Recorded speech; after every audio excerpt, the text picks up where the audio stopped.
Hey, what's up, guys? It's your girl Kia, and we're back for another video. And today we will be talking about, not reviewing, guess it'll be a review. Let me change my lighting a little bit.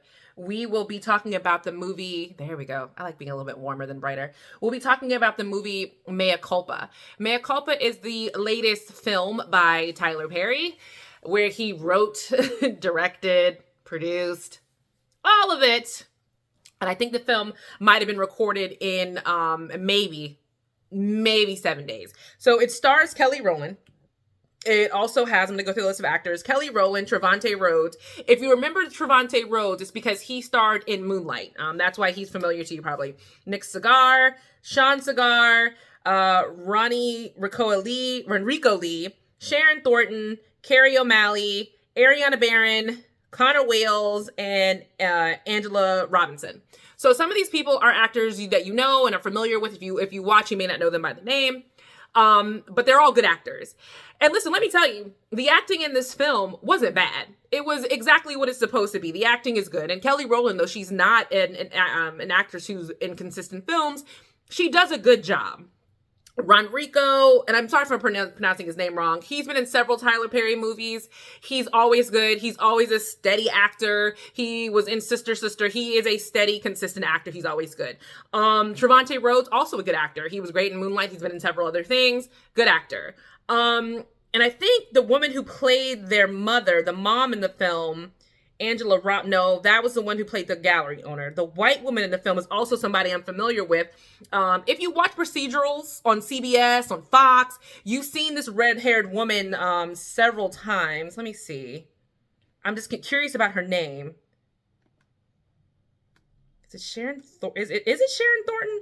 I don't know, but if you see the redhead lady, she is consistent on your Criminal Minds, your Bones, your SWAT. That is her bread and butter. I think she's been on episodes of Chicago Med. She's that type of actress, and she's not bad. She's very consistent, very good. So let's just dive into it. The movie was bad. I am not going to be doing like a full-blown review of going through every single part of the film and walking you through. I'm going to tell you where the film messes up at, and that is the script. The script was awful. The script has zero redeeming qualities in it because we've seen this story from Tyler Perry multiple times. Now, what he's done is taken pieces of Diary of a Mad Black Woman, pulled from there. He pulled pieces from Acrimony. He's pulled from there, it seems like. And maybe reversed the roles. He's pulled from every single movie he did, jumbled up all those scripts, picked up all the pages, stapled them together and said, this looks like a decent movie. Let's go ahead and produce it. And we all know, and I've talked about this in other videos. I talked about this on Life Full Circle Radio. Go check out that podcast that I do with Miguel Lloyd, that he doesn't have a writer's room. He writes all these scripts himself. And that's not a good idea. For anybody. No one should be the only one making all the final decisions when there's millions of dollars being put behind it. And that's no matter what it is. And it always concerns me because he always has the same route. It's always the same tropes, no matter what the movie is. It's the same black woman. I'm independent, even though I'm really, really weak, married to a crappy guy who falls in love with the blue collar guy, or the blue collar guy is really nice and sweet, but he's broke. You know, like Daddy's Little Girls, and he's got a troubled past, or the mom who's a baby's mom. Like, what was that? He had Angela Bassett playing like a 30-year-old, and in reality, she was like 48 when she did that film. What was that? Meet the Browns. Meet the Browns. We meet your family, and their family's iffy, and your son got shot. It's always the same tropes. It's never a fun movie. The only movie he's ever done where the script was really good and it seemed like it took some time, and maybe because he had some hardcore actors in it, was The Family That Prays. That storyline was fleshed out. That storyline made sense. That movie was long enough where you could actually get attached to each character. You got some backstory. Mea Culpa didn't have any of that. It was just all the bad parts of all the films we didn't like and made into a movie. So the biggest issue I have with Mea Culpa is that, okay, I said the writing is bad, but the biggest issue is that the story doesn't make sense.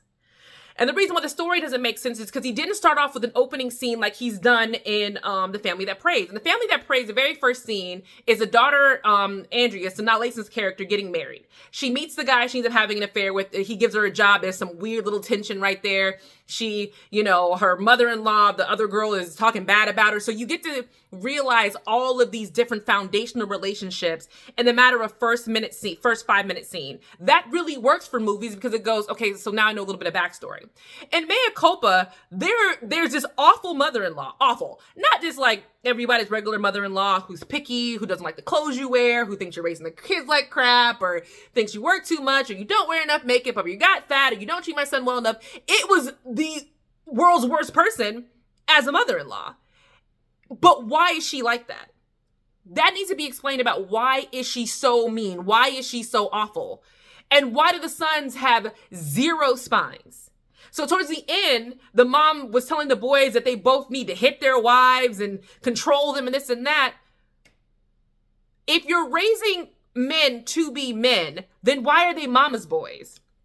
Maybe that's how that works, but why are they mama's boys like that? And did the father treat the mother like that? Or did the mother kill the father? Like, there's no explanation to why these two men are like this at all whatsoever. And that is definitely needed. It also needs to be explained why the mother-in-law hates Kelly Rowland's character, Mia, so much. I mean, it doesn't make any sense. It's just, I hate you, and I'm just going to say obnoxious, horrible things. And the other black sister-in-law is completely fine with it. Does she like the other black sister-in-law? That was never established. And maybe that's because the black sister-in-law, other one is supposed to be, I don't know. The other issue that I have with the script, it is on no planet from here to Timbuktu would a woman sit at a table and be relegated to the end of the table while her husband sits on the other end with a girl that the mother likes. That makes 0 sense. And that's not reality. And that's another thing that is missing from a lot of Tyler Perry scripts, is that the reality is missing. And I get, we have weird things that happen in America. I mean, we just saw a pregnant lady go walk into somebody's church and beat up the first lady and claim to be in a relationship with the pastor, and the pastor won't leave and the police are called. These things happen. But in every single Tyler Perry movie, does it have to be like that? And again, on what planet? Ladies, drop them in my comments. I mean, I can't even imagine my husband even still sitting there. It's one thing to invite the girl that you prefer your son be with. Okay, fine, whatever, you invite her. But for the husband just to be like, okay, I'm going to sit where my mommy wants, and you sit down there on the other end of the table. It doesn't make any sense. So next thing that was really interesting is that we meet the Trevante Rhodes character, which is Zaire, who's an artist.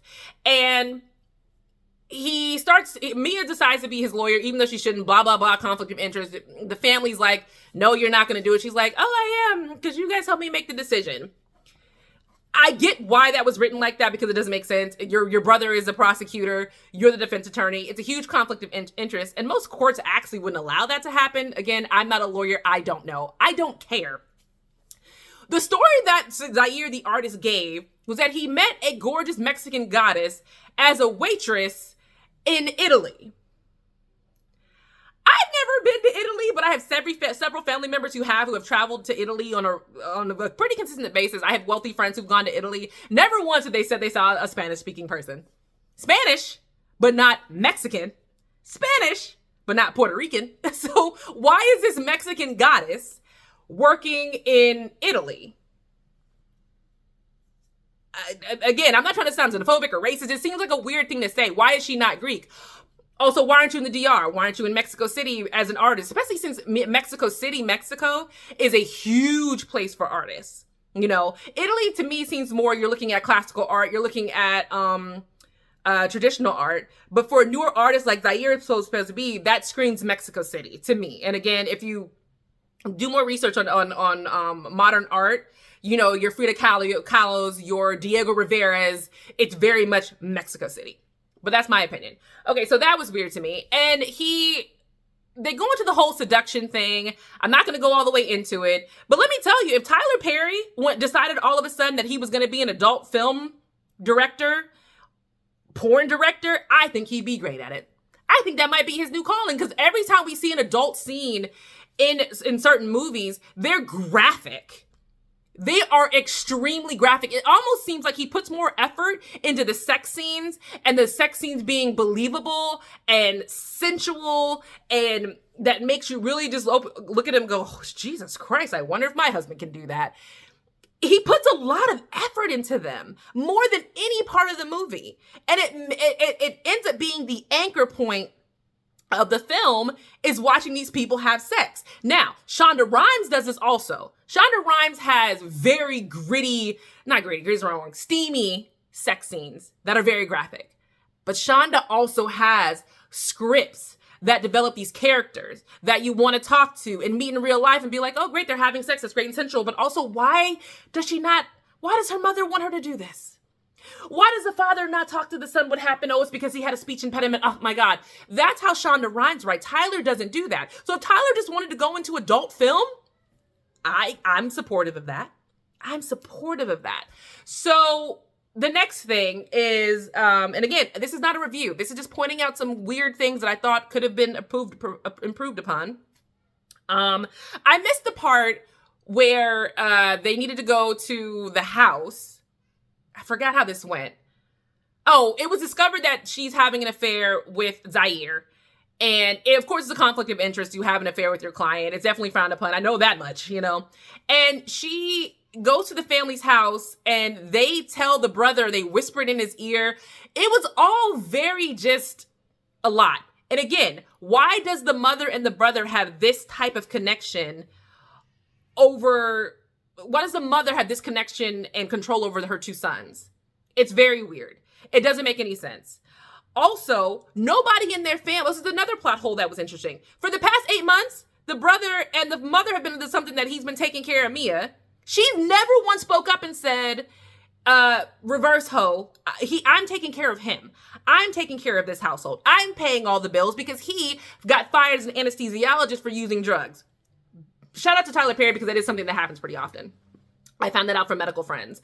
This is something that happens very often when anesthesiologists specifically and nurses, they get addicted to the drugs that they work with. Not a lot of regular doctors I've heard of. It happens in some, but like surgeons, anesthesiologists. I'm from St. Petersburg, Florida, and recently there was a plastic surgeon who was on his way to surgery, got pulled over high as a kite with meth in his car. So these things do happen, so that's believable. Anyway, Mia never once said, you need to tell your mother the truth because I'm your wife.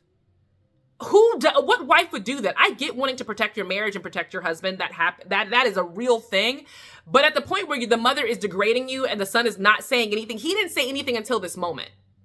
And when he says it, the only reaction is, oh, she drove you to it. And then he didn't say anything. It's just, it would be great to know the foundation of this story. It would have been great to have a flashback of when he got in trouble.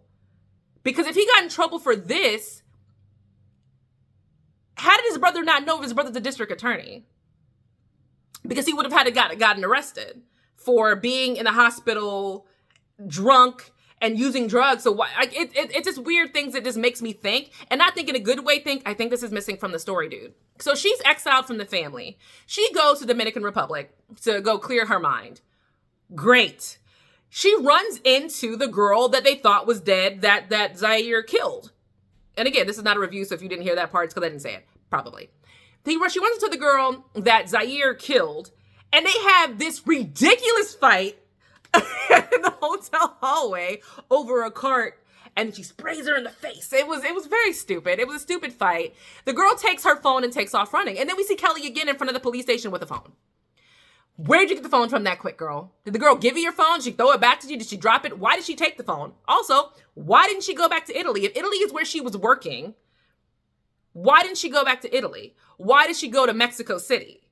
I mean, not Mexico. Why did she go to Dominican Republic? Doesn't make any sense. Like, why wouldn't you go back somewhere where you already were established rather than back somewhere where you didn't know? So now we get to the culminating scene. Mia gets back, and now it's this all-out horror movie, Knives Out scenario where the plot is revealed, and the plot doesn't make any sense. So sure, the wife of one of the guys, the wife of Ray, had an affair with Zaire a while ago.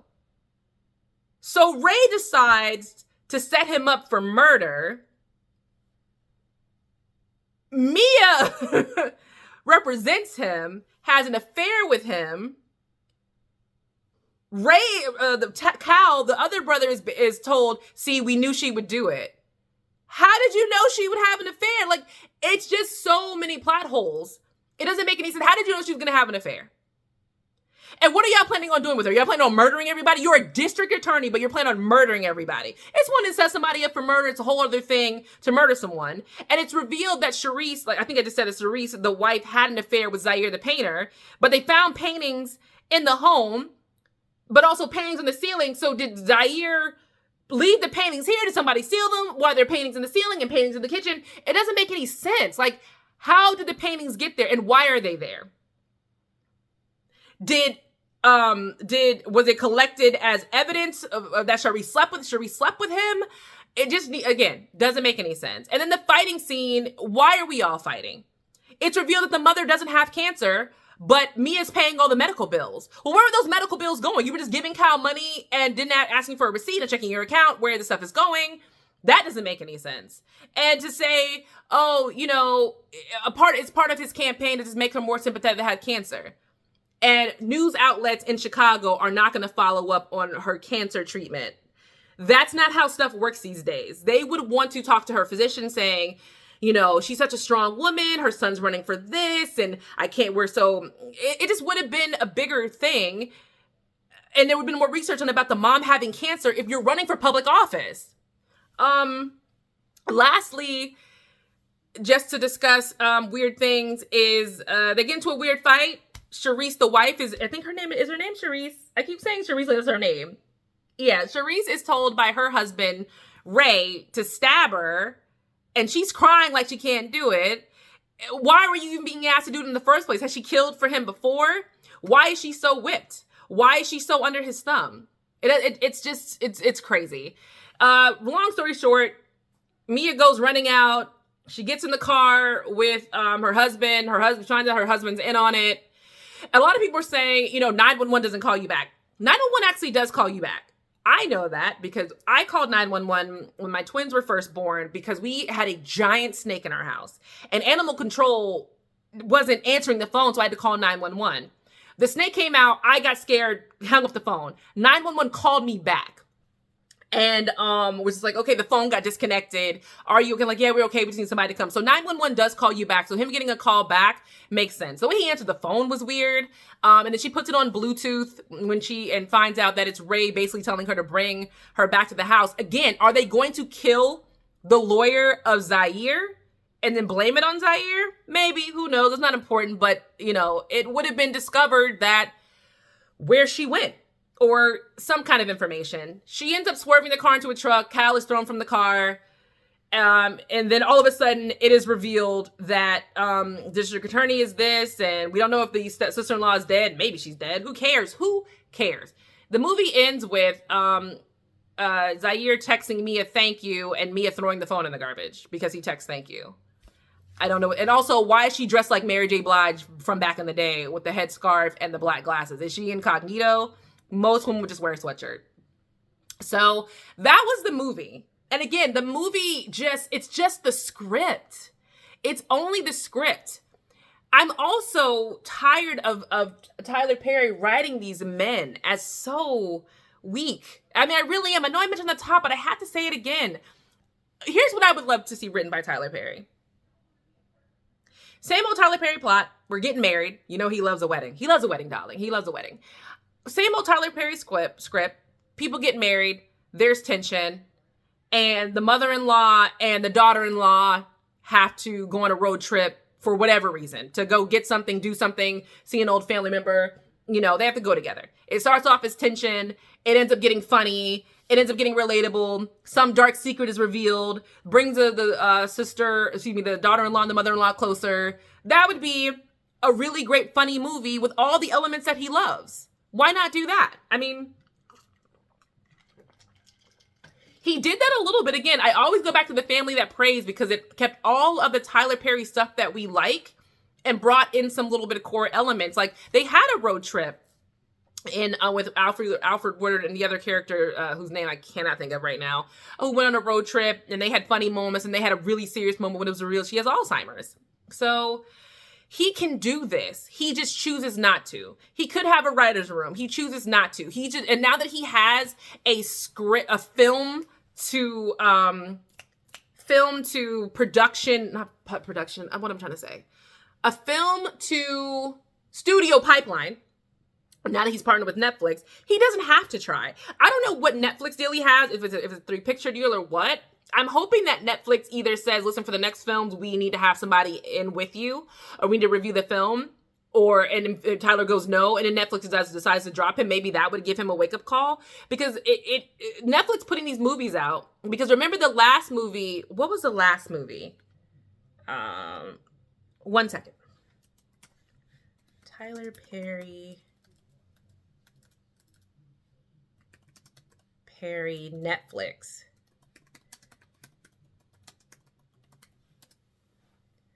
What was it? Oh, A Fall from Grace. Y'all remember Fall from Grace? And that was shot in a week. And that had a really bad script. It wasn't as bad as this one, but it was a pretty bad script. Didn't make sense. Horrible wigs, horrible production. It was done in 7 days and he wrote it.